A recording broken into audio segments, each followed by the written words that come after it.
Then Abraham stood up from before his dead and spoke to the sons of Heth, saying, I am a foreigner and a visitor among you.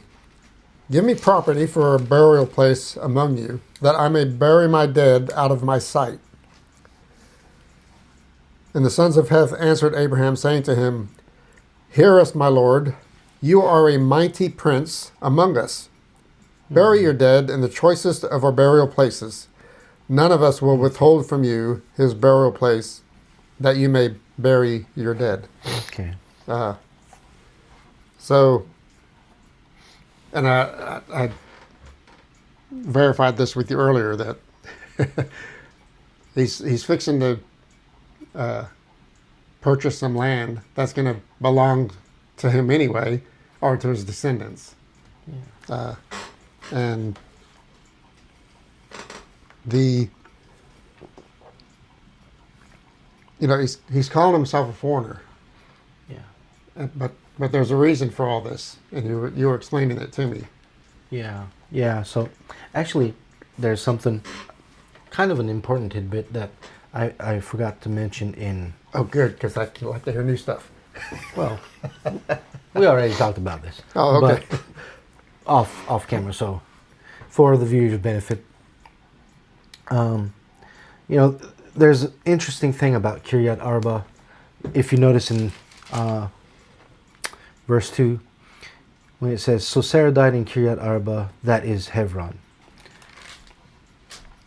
That is Hebron is a scribal gloss, or a kind of like a footnote, or a in some Bibles you have the column in the middle with little notes, or at the bottom, whatever.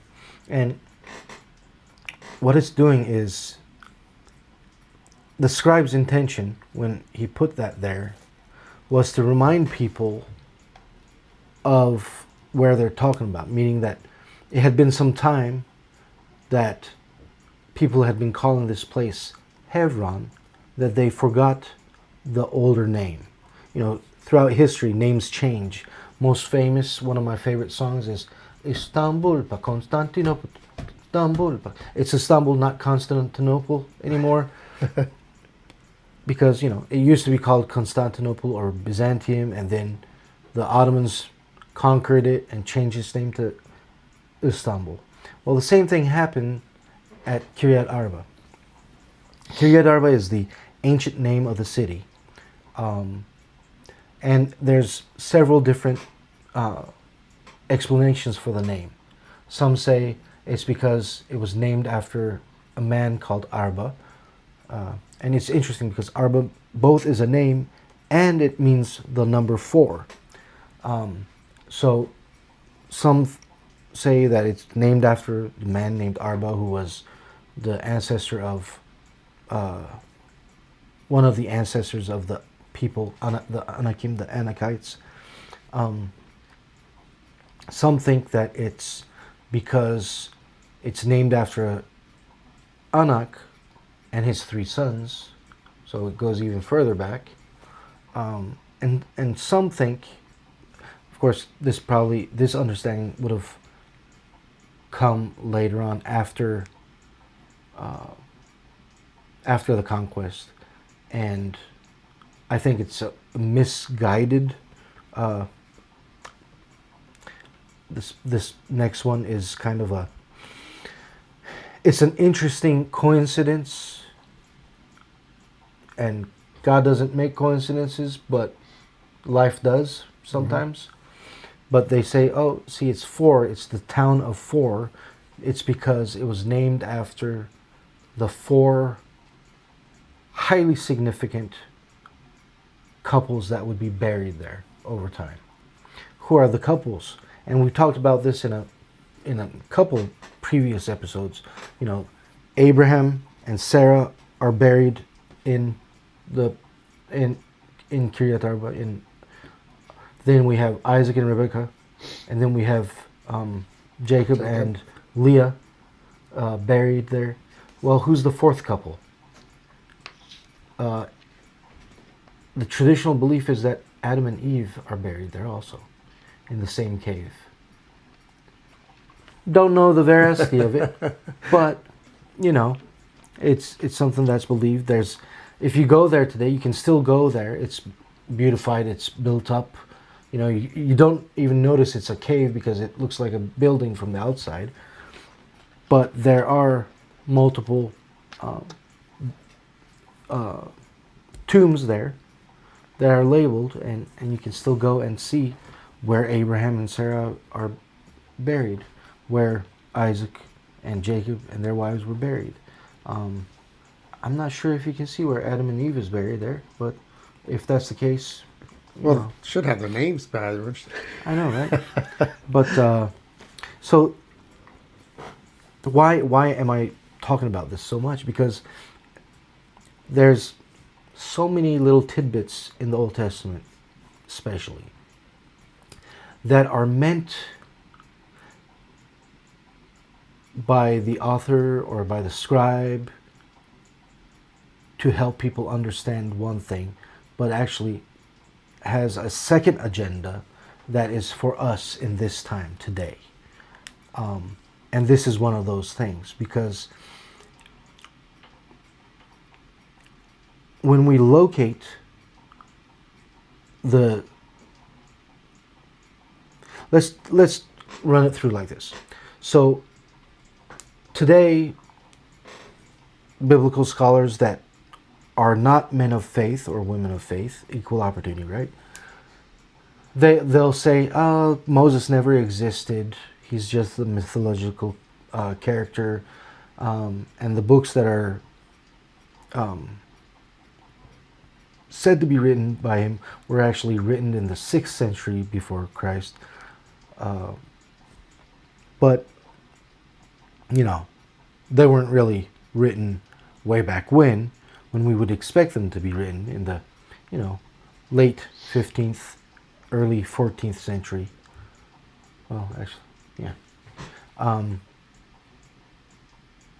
But this little clue here helps us locate the original writing of at least Genesis in the 14th, early 14th, late 15th century,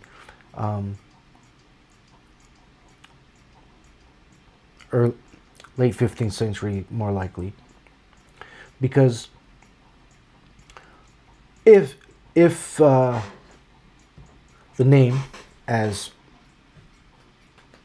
events seem to suggest, was changed from Kiryat Arba to Hebron, from the Canaanite name to the Hebrew name after the conquest, we see this in our lifetime all over the place, in places like Turkey, even here in the US.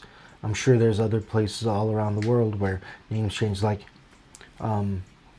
Russia is famous for changing city names, right? Mm-hmm. You know, Leningrad, Stalingrad, they get changed their names. One becomes, I don't even remember, Kaliningrad and whatever.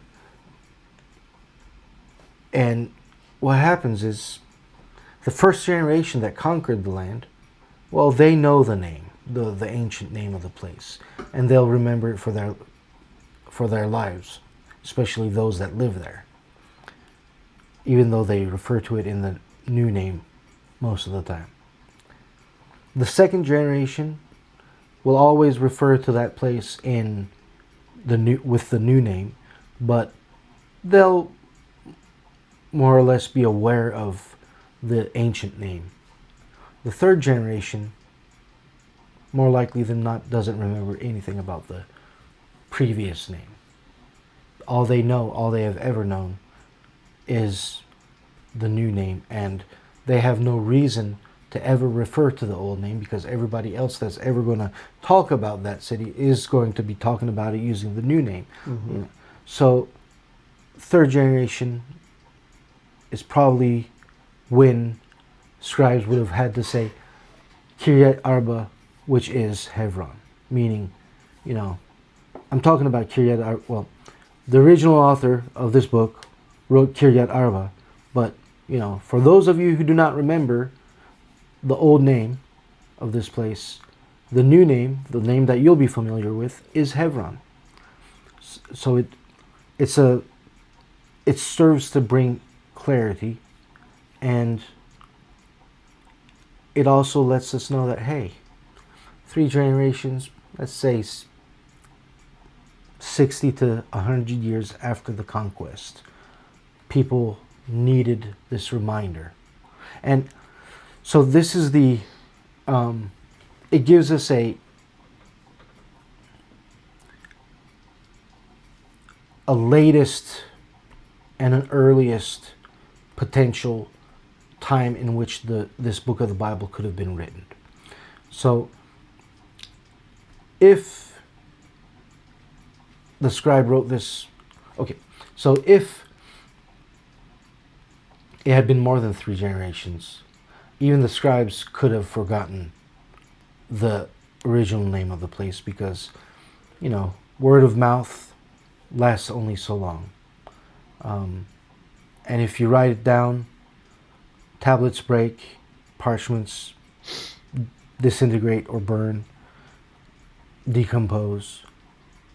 That's why we have so many, or so few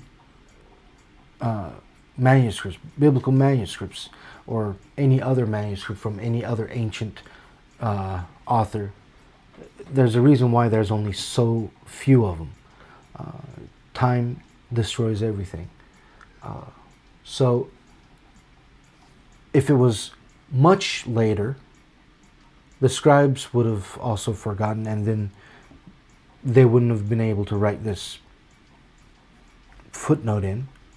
If it was earlier, they wouldn't have needed it, because everybody would have still been familiar with it.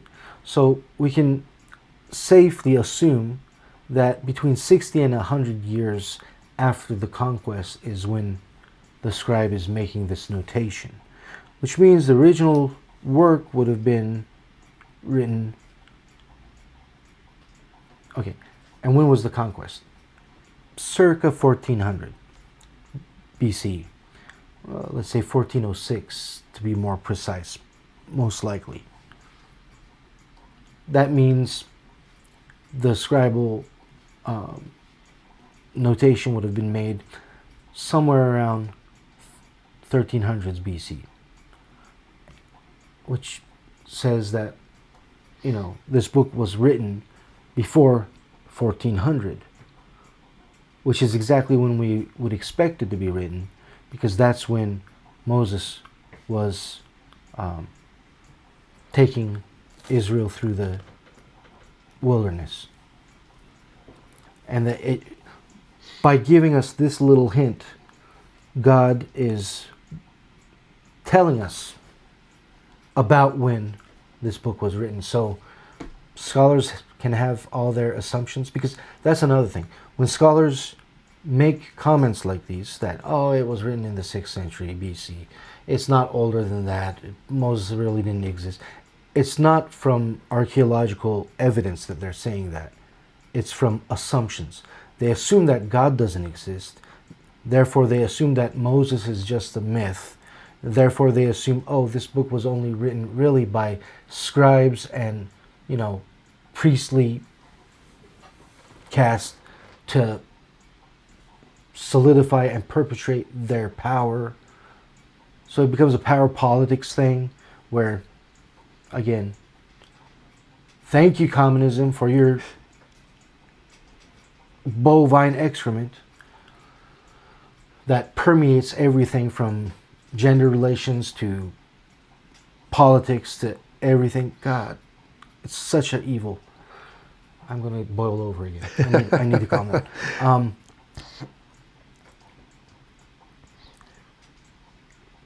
So because of their assumptions, it's why that they're saying that the Bible isn't as old as it is. Well, I don't care about your assumptions. I care about the facts. And the facts, I keep saying this, but the last 4 or 5 or so decades of archaeological research has completely destroyed 2 centuries almost of German theological scholarship. It's because of this, because they've based it on assumptions instead of facts. But I digress. I'm just saying, thank you, Lord, for providing these little tidbits, these little clues that we can pick up on and ground our faith in actual anthropological, archaeological findings and historical knowledge.